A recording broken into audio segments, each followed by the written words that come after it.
Hi, I'm Don from DonDronesOn. As you're probably aware, as of April the 1st of 2025, Transport Canada required that we apply for a Special Flight Operation Certificate, or SFOC, when flying a sub-250g drone at an advertised event such as a parade. The Drone Pilot Association of Canada, or DPAC, sent a formal letter to Transport Canada asking that this ruling be rescinded. Here's a rundown of what happened since then and the path forward.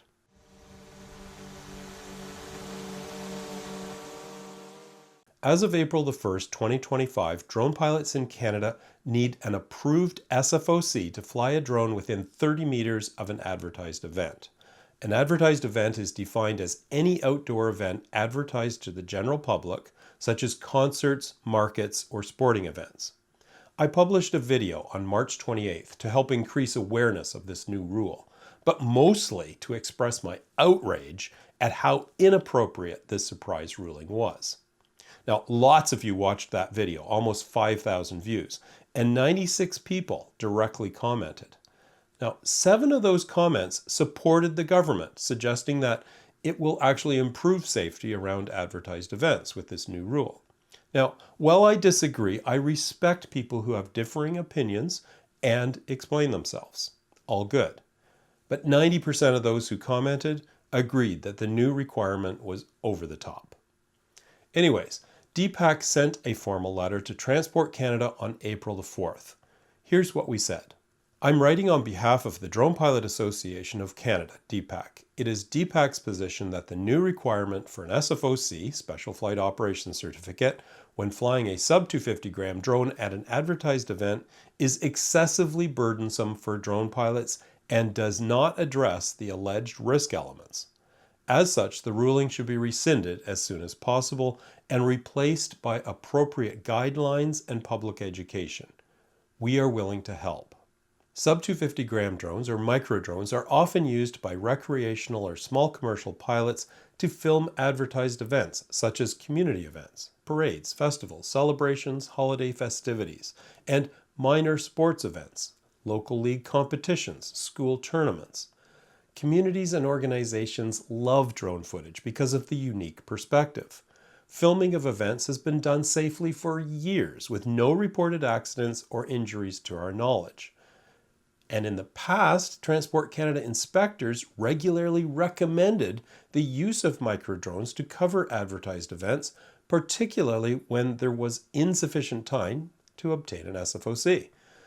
And I've heard of 2 cases already where commercial contracts were lost because there was not time to submit an SFOC for an event for a sub-250g drone where it was going to be used at that event.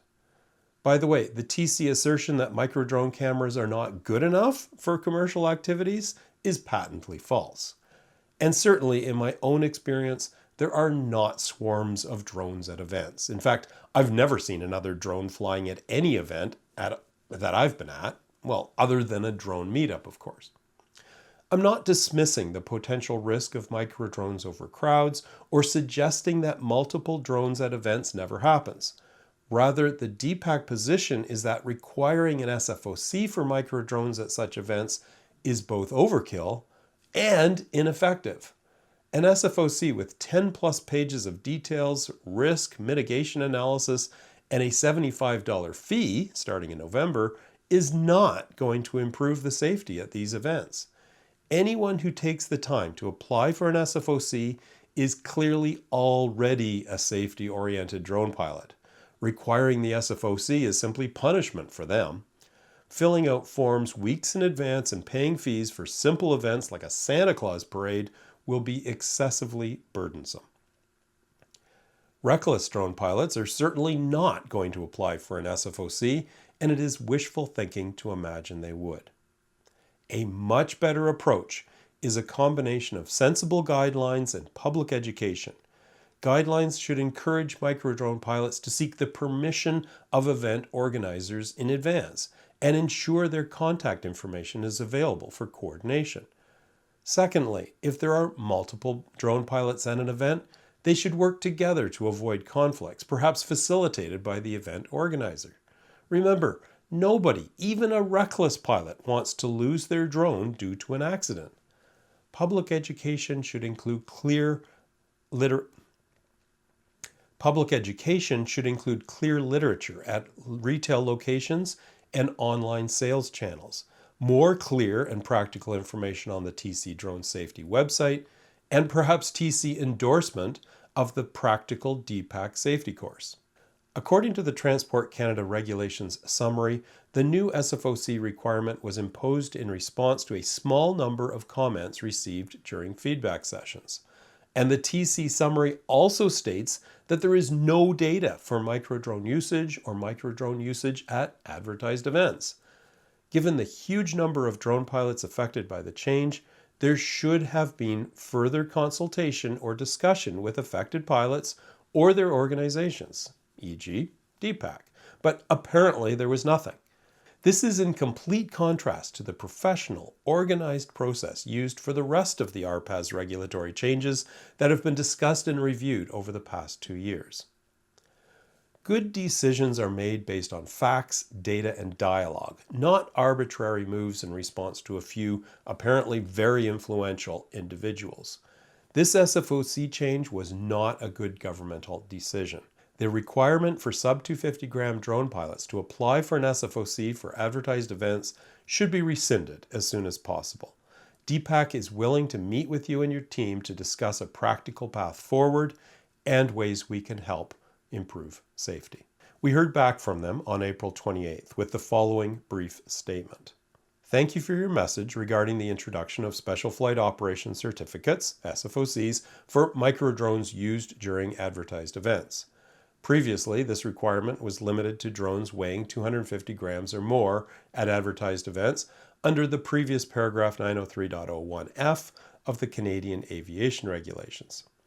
TC received comments regarding microdrones, with some comments requesting TC implement registration, training, and certification requirements.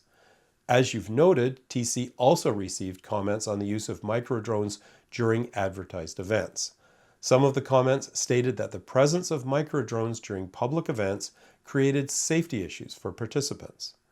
TC determined that there is a need to ensure the safe use of microdrones during these events, as they may create safety risks for other drone operators and participants due to the high density of people on the ground and constrained environment of the events. We understand that these requirements introduce a new regulatory layer to these activities. TC is available to answer questions regarding SFOC applications as needed. TC is preparing guidance for this new SFOC, which will be available shortly. On November the 4th, the SFOC website will be updated to reflect the new categories, including the low complexity category for advertised events. Get permission for special drone operations. There is also an advisory circular which provides guidance on SFOCs, Advisory Circular number 903-002. TC will also undertake outreach between now and November 4th to ensure stakeholders are informed of the new regulations. If you have any further questions, please do not hesitate to contact us. So basically a flat assertion that the ruling was required to ensure the safe use of microdrones during these events, not addressing any of the points made in our letter, and in particular, not addressing the invitation to discuss this or our offer to help. And we haven't had an opportunity to discuss it even at our regular quarterly meeting because TC canceled our planned April meeting due to the federal election activities, and it has not yet been rescheduled.